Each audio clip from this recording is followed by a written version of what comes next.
Tanpa Tuhan kami kosong hidup kami. Tanpa Tuhan kami gak punya kekuatan apa-apa. Tanpa Tuhan kami gak berdaya. Tapi bersama dengan Tuhan, walaupun ada pergumulan, ada air mata, ada kekuatan yang Tuhan kasih beri kepada kami, sehingga kami boleh berkata sekali, Yesus, selama-lamanya Yesus.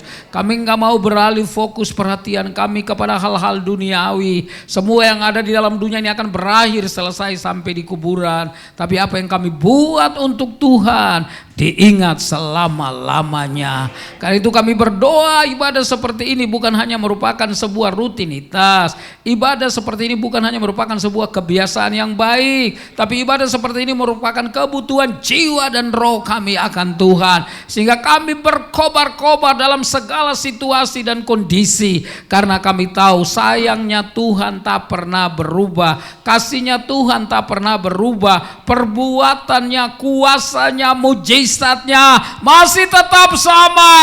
Karena Dia Tuhan yang tidak pernah berubah dalam segala sesuatu. Kami sudah memuliakan nama-Mu, kami sudah mendengarkan kesaksian, kami sudah menyerahkan anak-anak kami untuk mengikuti sekolah minggu sejak kecil. Mereka belajar tentang Tuhan, biar mereka besar tetap mempermuliakan nama Tuhan. Tiba saatnya kami mau dengar firman-Mu. Tuhan, tolong kami, tolong hamba-Mu yang tidak ada apa-apanya. Segala kuasa kegelapan, roh jahat dalam bentuk apapun juga yang coba mengintervensi kami ketika kami mau mendengarkan kebenaran firman-Mu, kami bersatu menolak, melumpuhkan kuasanya dalam nama Tuhan Yesus. Dan di dalam nama Tuhan Yesus kami berdoa dan siap untuk mendengarkan firman-Mu. Haleluya, katakan sama-sama.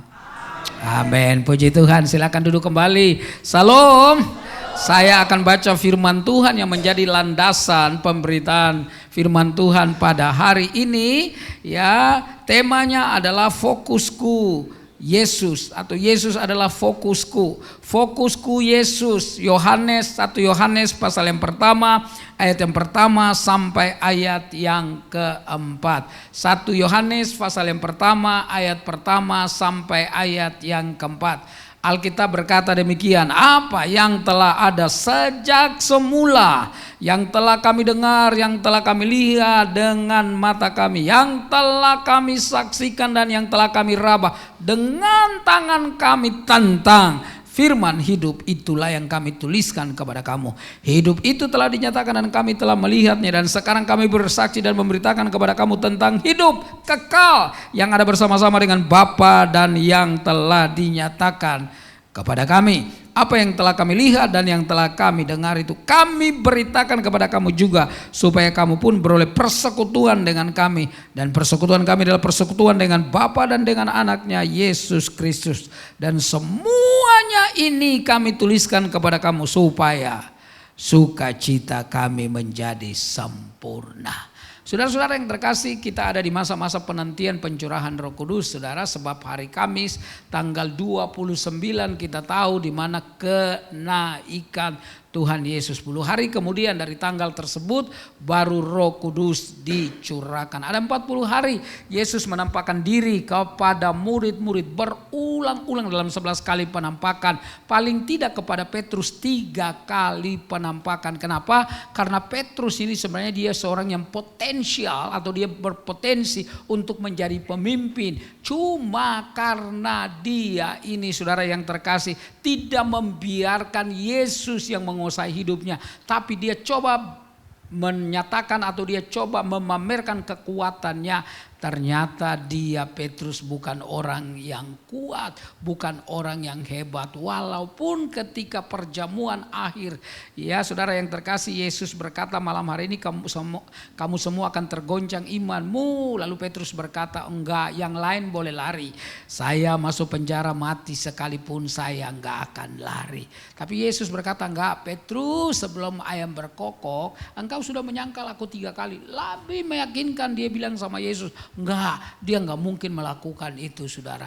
Rata-rata laki-laki itu begitu, mau tunjukkan bahwa dia paling hebat. Enggak ada laki-laki yang bilang lemah, saudara yang terkasih. Makanya ada istilah laki-laki sejati, saudara. Sebab kalau lemah sedikit enggak dianggap laki-laki, saudara. Itulah sebabnya fitness kemudian muncul dan orang mulai gede-gedean badan, saudara yang terkasih. Siapa yang paling berotot, dia yang paling hebat. Enggak, saudara yang terkasih. Dalam perjalanan hidup saya melihat orang yang paling kuat adalah orang yang dekat dekat dengan Tuhan. Ada cerita di Amerika Serikat, saudara yang terkasih, ada seorang pendeta pindah dari sebuah desa dan kemudian dia ke kota. Di sebuah kota itu saudara, anaknya masuk sekolah. Tentu saja sekolah baru, beda dengan sekolah yang di kampung, saudara yang terkasih. Dan waktu dia datang itu ternyata ada jagoan satu. Jagoan itu pokoknya siapa saja yang masuk sekolah pasti dipukul. Dan anak ini juga dipukul, saudara yang terkasih. Tapi dia nggak nangis. Dia berdiri dan dia senyum. Dipukul lagi dia jatuh karena badannya kurus. Dia berdiri dan dia juga tetap senyum. Membuat si preman ini, si jagoan di sekolah ini menjadi heran. Dan orang mulai berkeliling dan orang mulai bilang, "Lo lihat, dia nggak nangis loh, dia senyum." Dan akhirnya si preman ini nggak tahan dan tanya, "Kenapa kamu dipukul? Biasanya orang dipukul jatuh pasti teriak-teriak minta tolong atau lari. Kenapa kamu tetap berada di tempat, bahkan 2 kali kamu jatuh, kamu tetap berdiri dan kamu tetap senyum?" Lalu dia berkata, "Bapak, saya seorang pendeta dan papa saya mengajarkan saya harus mengasihi sesama manusia, bahkan saya harus mendoakan musuh." Oh, si preman ini kemudian jadi sahabat dan pergi ketemu bapak dari anak yang dia pukul ini dan dia bertobat. Saudara, kekuatan itu berasal dari Tuhan yang kasih kepada kita. Kalau kita cerita tentang Yesus, maka orang yang paling layak patut untuk kita dengar ceritanya adalah murid-murid. Betul? Karena mereka yang paling dekat. Kalau saya tanya, "Bami, apa yang paling enak daerah sini?" Maka saya pasti tanya Pak Gembala. Gembala karena dia tahu, saudara, bami apa yang paling enak. Tadi saya ngobrol oma sama opa itu anaknya 9 ya. Luar biasa ya.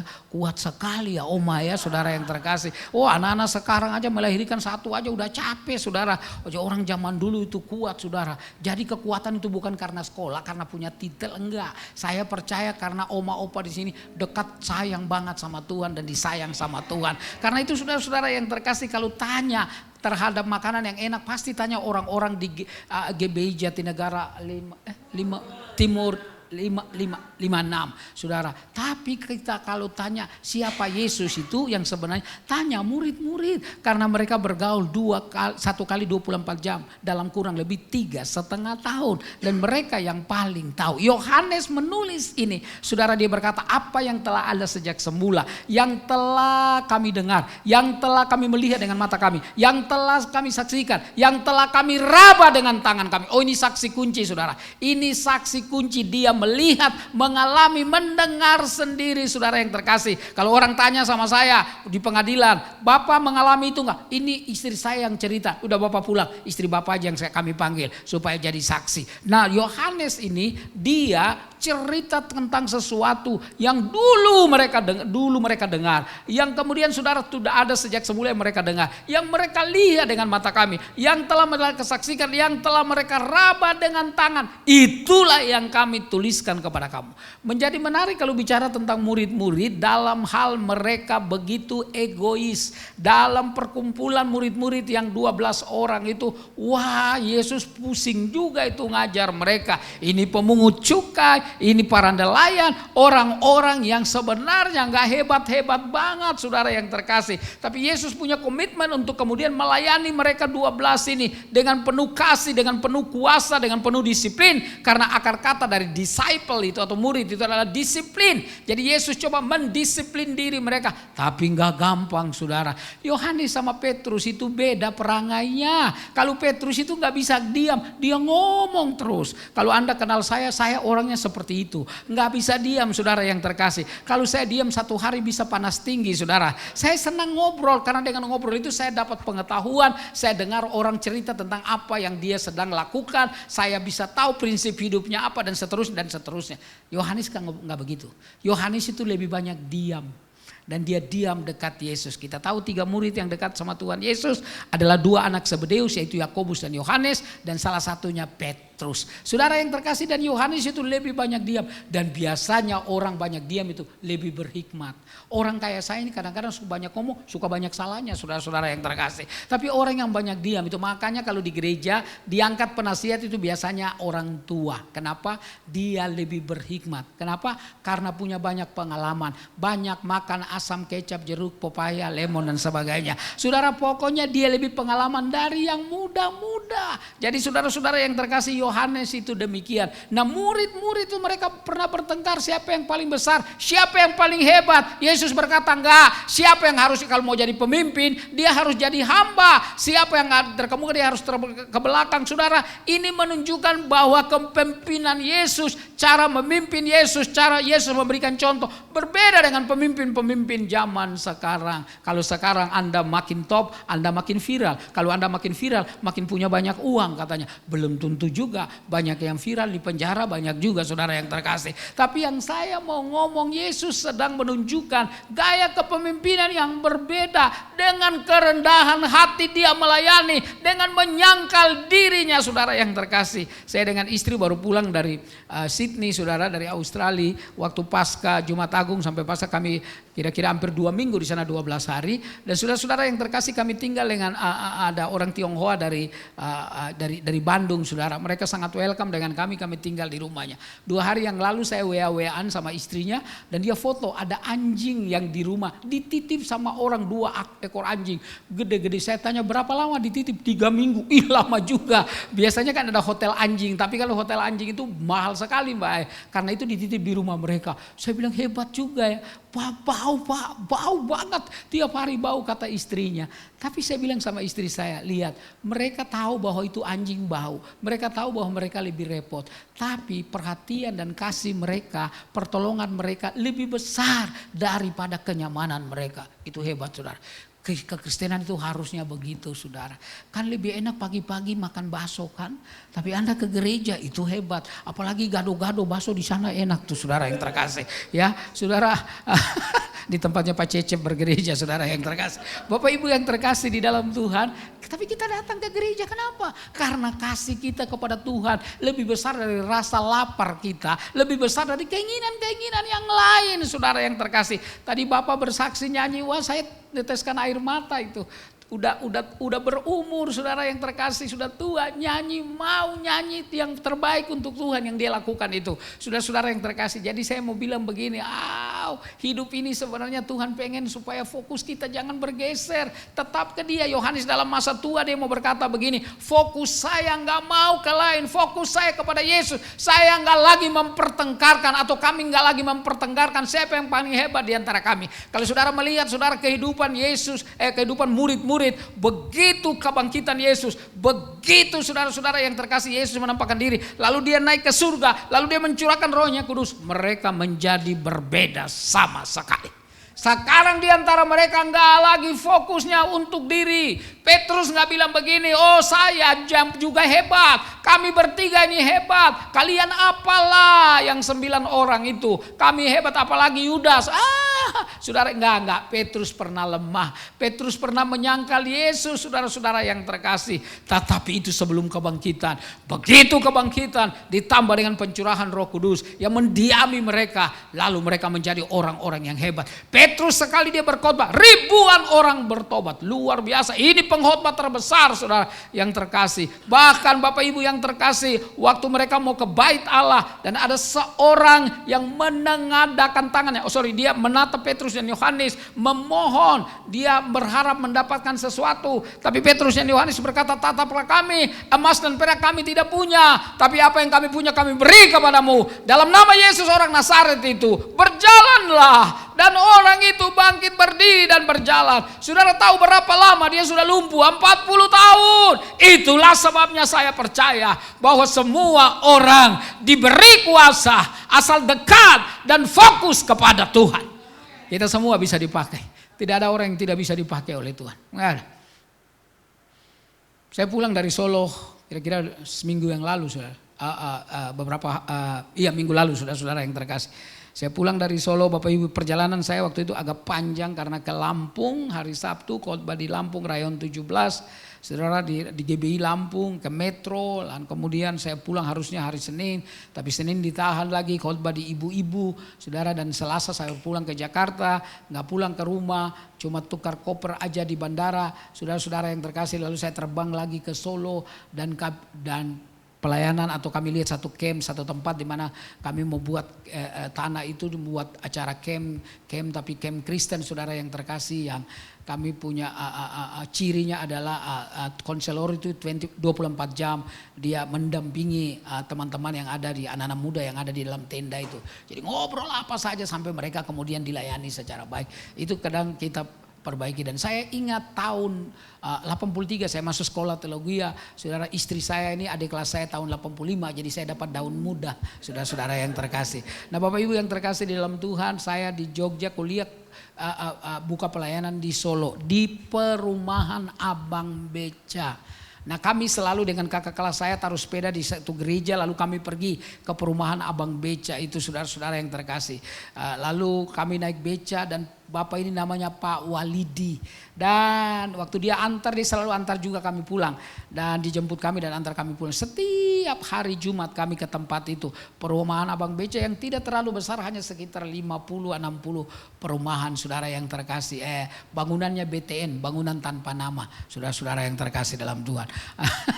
Bapak Ibu yang saya kasih, lalu dia dengar-dengar nyanyi, tadi dia bilang, aduh Pak, enak ya nyanyi-nyanyi. Saya bilang, ayo kalau mau ikut. Emang boleh saya ikut? Boleh. Saking kita udah akrab itu, waktu saya naik beca, saya satu kali bilang sama dia, Pak Walidi, kenapa Pak Henry? Gantian nih, saya yang genjot becanya. Dia bilang apa? Jangan Pak, kaki Bapak kan pendek, nanti kita jatuh katanya. Kurang ajar saudara yang terkasih. Tapi saudara tahu akhirnya dia ikut masuk, dia suka nyanyi, dia ikut nyanyikan lagu Hari Ini itu kan. Dinten niki gitu ya bahasa Jawanya. Dintene Gusti. Oh dia senang sekali. Lalu saudara satu ketika kita injili dia percaya kepada Yesus. Dan akhirnya dia suka pimpin pujian. Dan saudara tahu kemudian dia sekolah teologi. Karena ijazah dia bukan ijazah SMA tapi SMP. Dalam program teologi waktu itu adalah ijazah teologi kalau dia tamat. Nah di sekolah 3 tahun dapat ijazah teologi. Dan dia buka sebuah pelayanan, saudara yang terkasih, di pinggir kota Solo. Dia baru meninggal kira-kira 5 tahun yang lalu. Dan ketika dia meninggal ada ratusan jemaat yang ada di dalam gereja itu.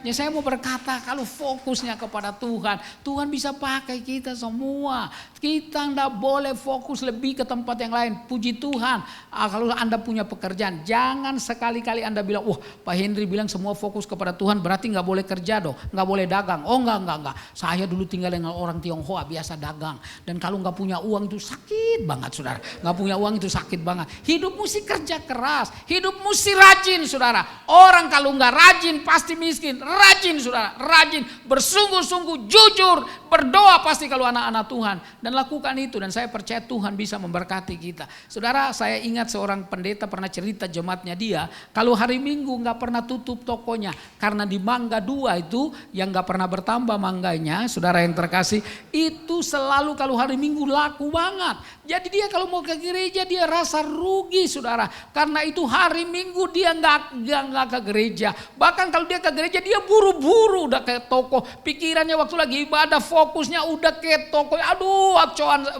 keuntungan saya banyak hilang. Tapi dia ketemu pendeta dan pendeta bilang, coba kamu uji Tuhan, tutup hari Minggu, lalu buka saja hari Senin. Pak, tapi hari Minggu itu paling rame Pak. Coba kamu lakukan. Kamu bilang sama Tuhan, Tuhan saya tahu bahwa hari Minggu rame, tapi saya tahu Tuhan mau saya hadir di bait-Mu dan duduk dengan tenang beribadah.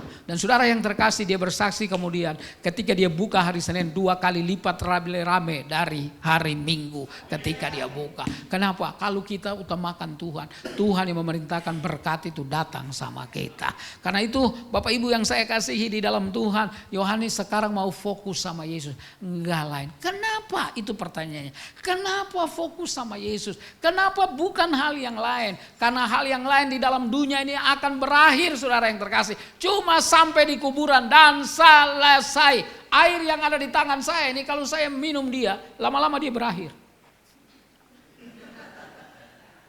Tapi apa yang kita buat untuk Tuhan kekal selama-lamanya. Saya percaya apa yang Oma dan Opa memulai pelayanan di tempat ini sudah membawa banyak orang yang dipersembahkan kepada Tuhan. Ada hamba-hamba Tuhan, anak-anak barangkali mantu yang kemudian menjadi hamba-hamba Tuhan. Itu karena Doa dari seorang yang mencintai, atau dua orang yang mencintai Tuhan. Dan saya yakin dan percaya ini yang Yohanes mau bilang sama kita. Silakan Anda mau jadi pegawai, silakan Anda mau kerja, silakan Anda jadi direktur, silakan Anda jadi pengusaha, silakan Anda jadi salesman dan lain sebagainya. Tetapi jangan pernah lupa bahwa semua yang Anda kerjakan itu dan bilang sama Tuhan, Tuhan saya mulai lakukan hari ini, Tuhan berkati saya. Begitu malam Anda bersyukur, Tuhan terima kasih karena hari ini saya dapat sekian pelanggan, hari ini saya dapat pendapatan, atau saya dapat sekian hari ini, tapi saya mau persembahkan, saya mau bawa sebagai ucapan syukur saya sama Tuhan. Kalau Anda lakukan itu, maka Tuhan bilang, wow, ini anak saya hebat. Walaupun dia dalam kekurangan, dia tetap datang bersyukur sama saya. Banyak orang suka ngeluh, nggak tinggi ngeluh, ketinggian ngeluh, kurus ngeluh, gemuk ngeluh. Aduh, banyak banget saudara yang terkasih. Kalau kita bersyukur, awet muda bagi yang masih muda, saudara yang terkasih. Karena itu saudara-saudara yang saya kasih, kenapa fokusnya kepada Tuhan? Yang pertama, ayat kedua dikatakan, hidup itu telah dinyatakan, dan kami telah melihatnya, dan sekarang kami bersaksi dan memberitakan kepada kamu tentang hidup kekal yang ada bersama-sama dengan Bapa dan yang telah dinyatakan kepada kami. Mempunyai Kristus. Kenapa fokus kepada Yesus? Karena yang pertama, karena Yesus itu adalah pusat kehidupan. Dia adalah pusat kehidupan. Saudara punya Yesus, punya hidup. Enggak punya Yesus, enggak punya hidup. Masih ingat tentang Nikodemus? Tokoh besar saudara yang terkasih, saat seorang tokoh agama itu profesor dalam bidang keagamaan. Tapi kenapa dia mesti datang kepada Yesus malam hari dan dia tanya bagaimana untuk memperoleh hidup yang kekal? Ternyata dia gak punya hidup kekal. Dia tahu banyak tapi gak mengalami banyak. Saudara yang saya kasihi, sekali lagi Yohanes ingin berkata kepada kita dan melalui peristiwa Nikodemus bahwa hidup tanpa Yesus itu gak punya hidup kekal. Makanya orang kalau mau meninggal itu takut setengah mati. Bagi Anda dan saya sebagai anak Tuhan, meninggal adalah sesuatu yang pasti. Waktu kita mati itu akhir dari kehidupan. Itu tidak salah, tetapi juga tidak sepenuhnya benar. Sebab sesudah kematian masih ada kehidupan. Dan kehidupan itu kekal bersama dengan Tuhan atau bersama selama-lamanya di neraka. Saudara-saudara yang terkasih, Nikodemus dia datang kepada Yesus karena semua yang dia tahu itu tidak pernah mengubahnya. Itulah sebabnya dia datang bercakap-cakap dengan Yesus. Kok bisa dia datang pada malam hari? Karena dia malu kalau datang pada siang hari. Profesor, doktor bertanya kepada seseorang yang berkata meletakkan kepala pun, kata Yesus, dia nggak ada tempat, tetapi nggak ada jawaban. Karena itu dia datang kepada Yesus. Yang namanya Nikodemus, orang yang tahu banyak tapi tidak mengalami, dia kesepian, hidupnya hampa. Saudara yang terkasih, dia datang kepada Yesus, dia bersoal jawab dengan Yesus. Ya Yesus berkata, kamu harus dilahirkan kembali. Dan mulai sejak itu kalau Anda lihat Nikodemus berubah. Dalam sejarahnya kalau Anda membaca saudara-saudara yang terkasih, dalam Yohanes, Bapak Ibu yang terkasih, Nikodemus yang turut juga menguburkan, meminta mayat Yesus untuk dikuburkan. Saudara yang terkasih, dalam sejarahnya Nikodemus juga bersoal jawab dengan para tokoh agama yang mereka mau adili Yesus. Lalu Nikodemus berkata, nggak bisa loh, seseorang Yesus mau dihukum. Lalu Nikodemus berkata, nggak bisa. Dalam aturan orang nggak bisa dihukum tanpa diadili. Kenapa? Karena hatinya sudah jatuh cinta dengan Yesus. Nikodemus hidupnya menjadi hidup kembali. Bagi orang-orang zaman dulu tahun 70-an, sudah 60-an lahir, tahu sekali dengan seorang penyanyi yang namanya Elvis Presley. Wah, Bapak Ibu yang terkasih dalam Tuhan, orang ini meninggal di usia yang sangat muda di tahun 77. Dia digandrungi di seluruh dunia, bahkan hampir tiap tahun, mungkin masih ada makin sedikit orang-orang yang merayakan tentang kematiannya, saudara-saudara yang terkasih.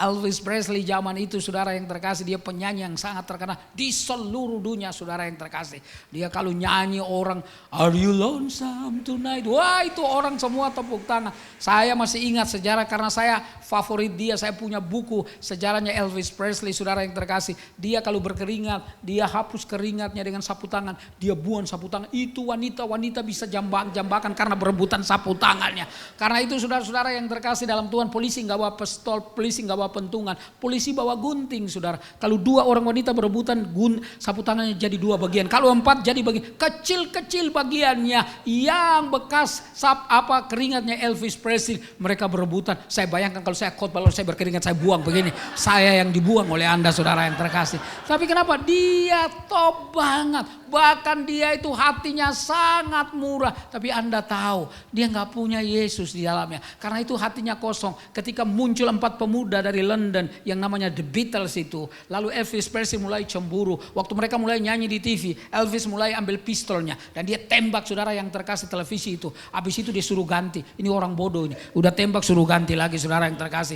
Lalu Bapak Ibu yang dia cemburu, akhirnya istrinya Priscilia main gila dengan manajernya namanya Kolonel Parker. Saudara yang terkasih, lalu kemudian waktu dia mau tidur dia minum obat. Waktu mau rekaman minum obat. Kalau nggak mau tidur minum obat. Semuanya obat. Badannya mulai gemuk saudara yang terkasih. Gemuk nggak sehat. Dan Bapak Ibu yang terkasih, dia mati karena overdosis. Saudara-saudara yang terkasih, luar biasa orang punya segalanya. Tapi nggak bahagia. Kenapa? Nggak ada Yesus. Nggak ada kehidupan. Tapi kalau punya Yesus, punya kehidupan. Wanita di dalam Yohanes pasal 4. Seorang wanita pelacur. Saudara yang terkasih, dia melacurkan dirinya dengan 1 laki-laki, 2 laki-laki, laki-laki yang kedua, ketiga, keempat, kelima, keenam. Dia nggak pernah puas. Tapi satu ketika dia bertemu dengan laki-laki yang ketujuh dari Nazaret yang namanya Yesus itu. Yesus berkata, kalau kamu minum air itu kamu akan haus. Tapi kalau kamu minum dari air yang kuberi kepadamu, kamu tidak akan haus. Bahkan mata air kehidupan akan memancar dari kehidupanmu. Mata air itu akan memancar dari kehidupanmu selama-lamanya. Lalu dia berkata, saya mau air itu. Yesus berkata, pulang dan panggil suamimu. Lalu dia berkata, saya nggak punya suami. Betul, karena engkau sudah punya 5 suami. Dan yang sekarang bukanlah suamimu. Lalu wanita itu berkata, nyata kepadaku Tuhan bahwa engkau seorang nabi. Sejak saat itu wanita itu berubah hidupnya. Dia kemudian tinggalkan tempayan. Dia pergi bersaksi. Dan kalau saudara membaca, saudara yang terkasih di dalam Yohanes 4 ayat 1 sampai 42. Alkitab berkata hampir seluruh kota Sikar datang kepada Tuhan. Karena wanita itu yang bersaksi bahwa ada seseorang yang sudah mengubah hidupnya. Punya Yesus, punya kehidupan. Dan kita bersyukur kita dikasih kesempatan untuk terus mengenal dia melalui firman-Nya. Saudara yang terkasih, melalui pujian, melalui doa kita terus dekat dengan dia. Karena itu saudara, punya dia, punya kehidupan. Yang kedua saudara, kenapa fokusnya kepada Yesus? Ayat yang ketiga, apa yang telah kami lihat dan yang telah kami dengar itu kami beritakan kepada kamu juga, supaya kamu pun beroleh persekutuan dengan kami. Dan persekutuan kami adalah persekutuan dengan Bapa dan dengan anaknya, Yesus Kristus. Saudara, kenapa fokus kepada Yesus? Karena dia adalah dasar persekutuan. Dia adalah dasar persekutuan. Yang pertama saudara yang terkasih, dia pusat kehidupan di ayat kedua. Tapi ayat yang ketiga, Yesus itu adalah dasar persekutuan. Saudara yang terkasih di dalam Tuhan, bangun hubungan dengan orang lain itu harusnya dasarnya Yesus, bukan hal yang lain. Kalau hal yang lain saudara yang terkasih dalam Tuhan, kita akan ada masalah terus. Kenapa? Kalau bangun persekutuan karena nama Yesus, di sana ada nama kasih, di sana namanya kerendahan hati, di sana namanya saudara-saudara yang terkasih saling mendoakan. Oh Bapak Ibu yang terkasih dalam Tuhan, jadi kalau Yesus yang mendasari atau kita dirikan persekutuan atau gereja ini landasannya adalah Yesus Kristus, maka dia juga yang akan menjaga hubungan satu dengan yang lain. Terlalu banyak cerita di dalam pelayanan yang orang bangun hubungan karena dia mendapat keuntungan apa dari orang itu. Atau orang bangun hubungan dengan kita karena dia mendapat keuntungan apa dari kita. Saya gak mau bangun hubungan karena itu. Bapak Ibu yang terkasih di dalam Tuhan Yesus, karena itu saya gak mau pilih-pilih pelayanan. Gak mau saya. Ada orang berkata, Pak masih ngapain ke desa? Ngapain Pak setengah mati? Bapak kan jalannya gak seperti dulu. Ngapain pergi ke desa-desa? Ngapain Pak? Bukankah di Jakarta banyak pelayanan? Saya bilang, dengar, hamba-hamba Tuhan di daerah itu kita juga perlu kuatkan mereka. Betapa mereka kadang-kadang dengan air mata membangun pelayanan mereka. Mereka mau cerita kepada orang, gak ada hamba Tuhan yang lain mereka mesti cerita. Kadang-kadang mereka ikut nyangkul untuk kehidupan yang hari-hari. Paling tidak kita datang dan kita bilang, Pak ada kami juga di kota yang peduli sama Bapak. Karena itu saya kalau ke daerah dasi saya, saudara-saudara yang terkasih saya tinggalin. Saya pernah kasih baju sampai gak punya baju. Waktu mau mandi mau pelayanan akhirnya ke toko dijual sama orang Bugis. Saya masih ingat saudara yang terkasih, dijual dan saya pakai gak cuci dulu pakai karena memang malamnya mau ke air gatalnya minta ampun saudara yang terkasih. Tapi itu yang ada saudara. Saya mau bilang saudara-saudara yang terkasih di dalam Tuhan, bangun hubungan Yesus. Ketika saya melihat mereka yang begitu saudara-saudara setia melayani tanpa hiburan, nggak ada, Starbucks nggak ada, saudara yang terkasih, McDonald nggak ada, warung kecil pun nggak ada, saudara-saudara yang terkasih. Makannya itu kadang-kadang sayurnya dari pelepah kelapa itu saudara diiris lalu direbus.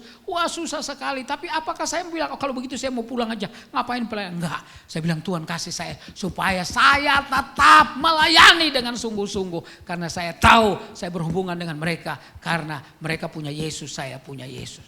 Saya punya teman seorang produser dari sebuah band terkenal.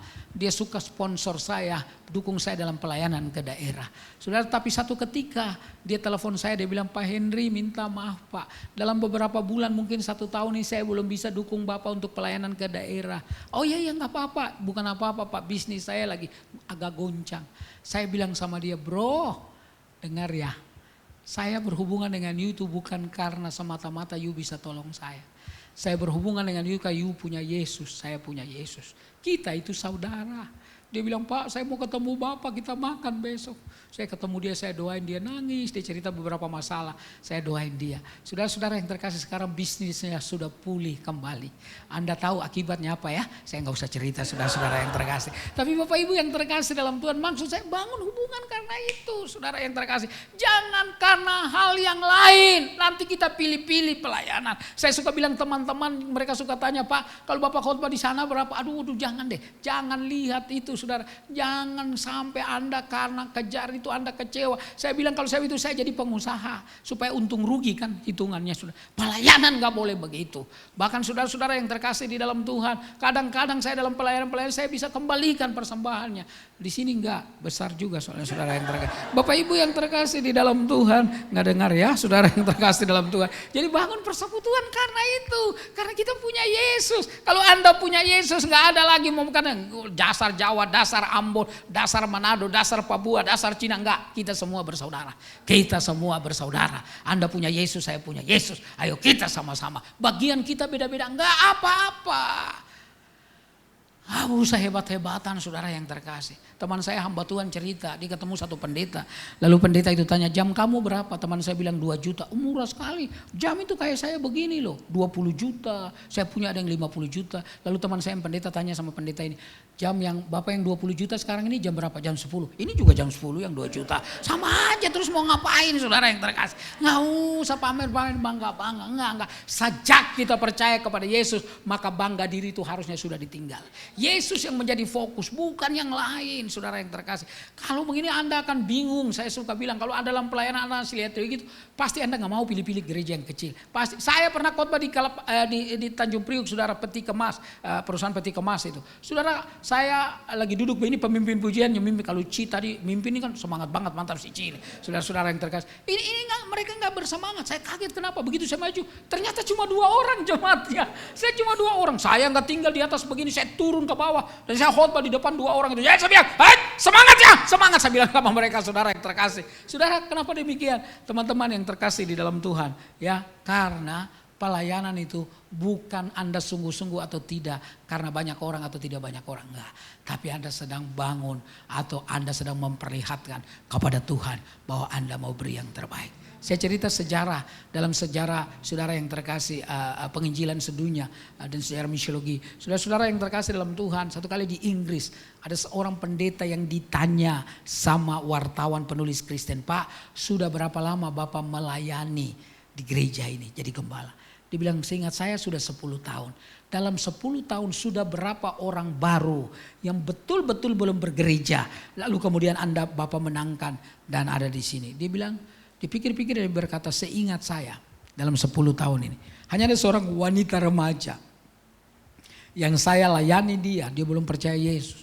Lalu kemudian dia percaya Yesus dan dia setia di gereja ini. Masa dalam 10 tahun cuma 1 orang? Iya, 1 orang yang betul-betul lahir baru. Karena orang di Inggris menganggap kalau dia lahir itu sudah jadi Kristen. Walaupun Kristennya tidak lahir baru. Tapi saudara tahu, wanita ini kemudian dia menikah. Dan dia melahirkan seorang anak laki-laki yang namanya David Livingstone yang memenangkan Afrika bagi Tuhan Yesus. Jadi saya yakin dan percaya di gereja ini juga akan muncul saudara yang terkasih, prajurit-prajurit Allah yang luar biasa. Asal fokus saja kepada Tuhan. Cinta Tuhan diperbesar saudara yang terkasih. Diperbesar. Cinta Tuhan diperbesar. Sepupu saya bisnisnya cukup berhasil. Dia kerja di beberapa mobil, kenamaan mobil-mobil Eropa. Lalu kemudian dia mau bisnis apa lagi gitu. Dan istrinya bilang sama dia, Pak, Papa gak cukup punya uang, kita punya uang dan seterusnya. Papa gak cukup dengan kedudukan. Papa mau apa lagi? Jangan terlalu habis-habisan untuk kerja cari uang. Anak-anak sudah jadi semua, sudah sarjana. Mulai coba untuk beristirahat. Saudara yang terkasih, uang itu kalau kita coba kejar terus bisa bahaya. Ya, dalam bahasa Indonesia kalau kita punya kejar terus bisa jadi beruang saudara. Itu bahaya saudara-saudara yang terkasih. Karena itu saudara yang terkasih, puji Tuhan kalau kita dikasih kesempatan sehat. Tapi kalau sudah umur, udah waktunya kadang-kadang kita beristirahat. Supaya Bapak Ibu yang terkasih, perhatiannya jangan cuma tersita kepada hal-hal yang lain. Puji Tuhan kalau kita bisa dipakai saudara-saudara yang terkasih untuk jadi berkat.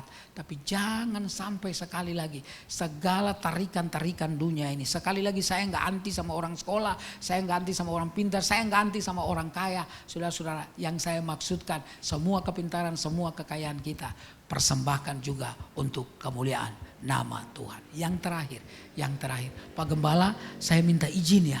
Habis ini khotbah sebentar tuh saya mesti jalan ya. Gak apa-apa ya Pak Gembala ya. Karena saya ada khotbah di Kuningan City. Ya, di sebuah gereja GBI di sana.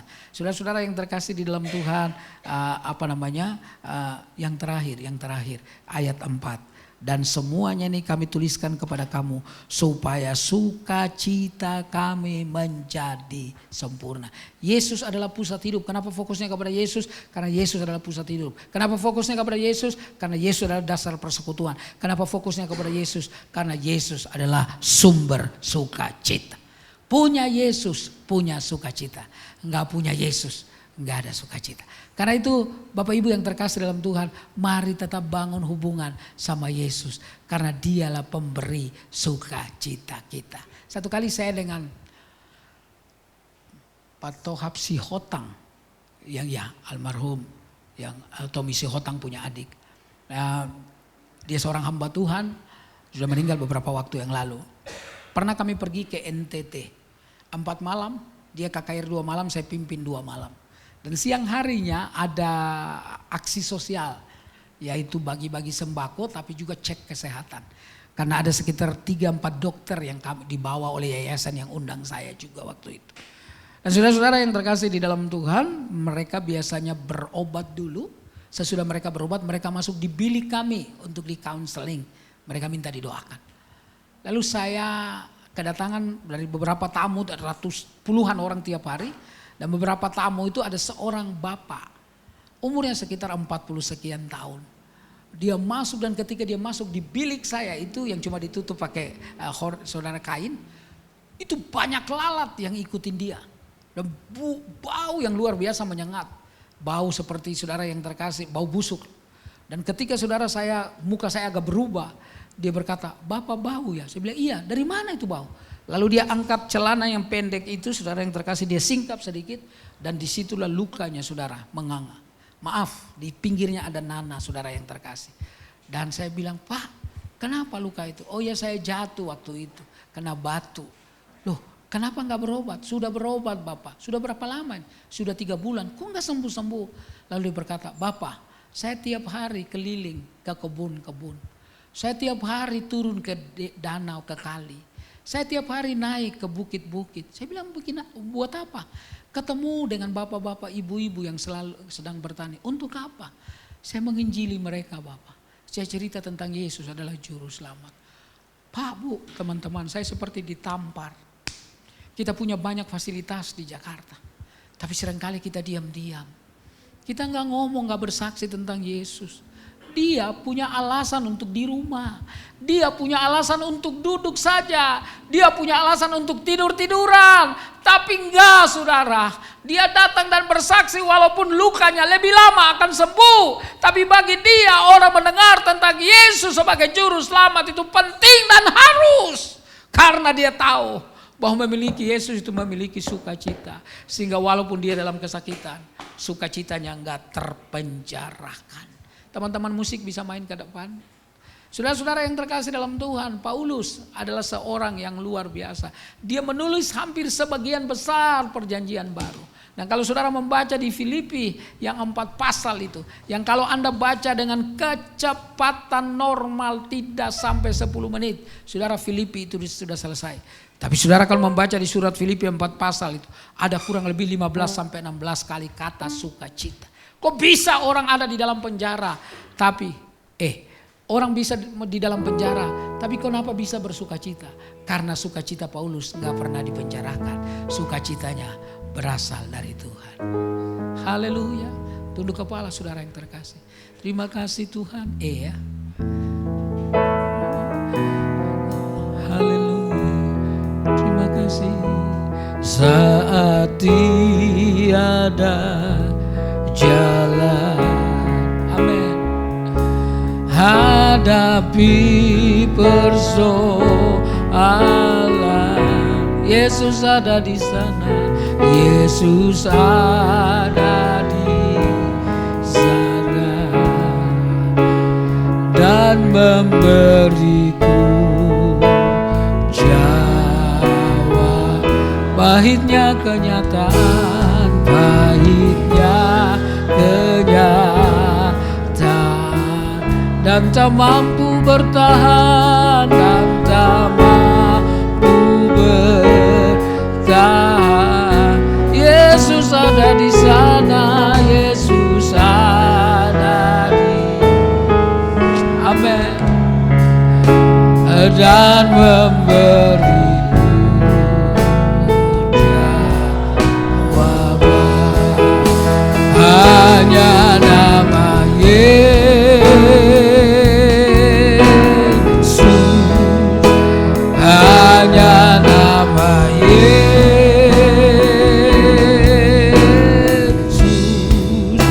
hanya nama Yesus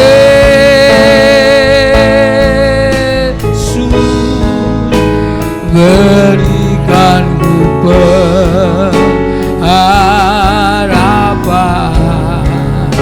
Hanya nama Yesus,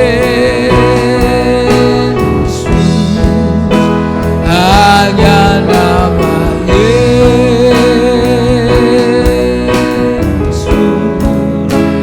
hanya nama Yesus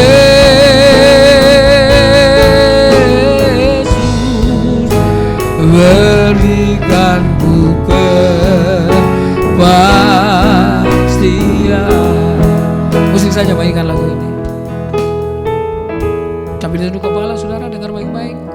Satu ketika seorang pemuda yang hidupnya susah, beda dengan teman-teman yang lain. Dia datang dari kampung dan dia melihat teman-temannya punya apa yang dia gak punya. Ditambah dengan sering kali pemuda ini jarang ada di rumah, ditinggal dengan kakak. Sampai kakaknya begitu marah, lalu mengeluarkan kata-kata yang menurut dia sangat keras. Dia tersinggung, dia marah, dia kecewa. Dan akhirnya dia ambil baygon, dia tuangkan baygon di dalam gelas dan dia mau minum. Dia pikir akhiri saja hidup ini. Tapi kemudian dia sadar kalau hidup dia akhiri dengan cara dia bodoh seperti ini, apa yang akan terjadi dengan hidupnya kemudian? Dalam kesedihan dan dalam situasi yang kalut itu, kata-kata Yesus seperti keluar lagi. Marilah kepadaku semua yang letih lesu berbeban berat, aku memberikan kelegaan kepadamu. Kemudian dia nangis dan dia buang baygon itu. Dan sejak itu dia perbaiki dirinya supaya lebih baik. Dan terus dia ikut persekutuan. Dan akhirnya pemuda itu menjadi seorang hamba Tuhan yang hari ini sedang berkhotbah di hadapan Anda. Saya pernah mengalami kesesakan yang luar biasa dalam hidup saya, dan kebodohan yang luar biasa. Tapi Yesus sayang sama saya. Dia mengampuni saya, dia angkat saya. Dan itu saya mau bilang, jangan pernah jauh-jauh dari Tuhan. Beban apapun, persoalan apapun, penderitaan apapun, pergumulan apapun, air mata seperti apapun yang sedang kita alami, datang sama Yesus. Dia adalah jawaban. Mari kita nyanyikan refnya sekali lagi sambil berdiri bersama-sama. Hanya nama Yesus,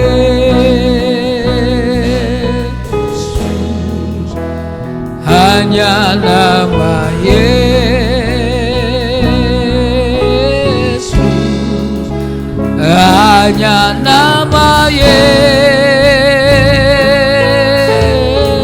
Berikan ku pengharapan, berikan ku oh hanya nama Yesus, hanya nama Yesus, hanya nama Yesus, hanya nama Yesus. Tidak ada yang lain kecuali namamu Yesus, hanya nama Yesus. Berikan ku kepastian, haleluya. Berikan ku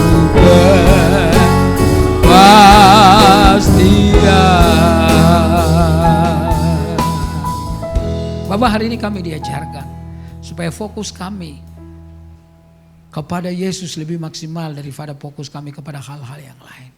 Karena Dia adalah pusat kehidupan kami. Dia adalah dasar persekutuan kami. Dan Dia adalah sumber sukacita kami. Terima kasih Bapak, kami belajar dari salah seorang rasul yang paling dekat dengan Engkau, yaitu Yesus, sampai Engkau menitipkan ibumu kepada Dia. Karena Dia sangat dipercaya. Kami berdoa hari ini.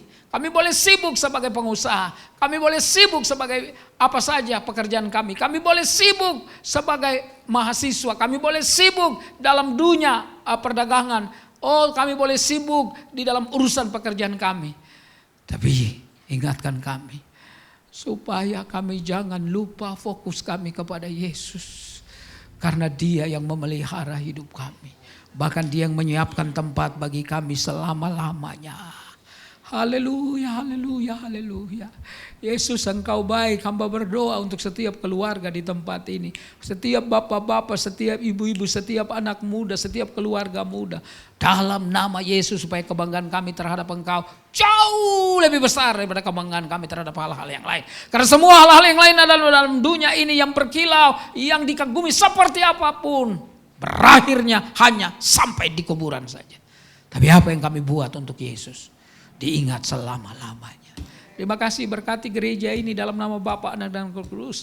Berkati supaya mereka diberikan gairah, kekuatan dan terus semangat hidup beriman, sama seperti opa dan oma yang sudah memulai gereja ini. Turun kepada anak-anak, mantu dan cucu-cucu, bahkan keluarga besar dan semua yang ada dalam gereja ini menjadi orang-orang yang semua dipakai oleh Tuhan. Terima kasih, ini doa, ini penyerahan hidup kami. Kami serahkan sepenuhnya hanya di dalam satu nama, Yesus Kristus Tuhan kami. Haleluya, katakan sama-sama, amin.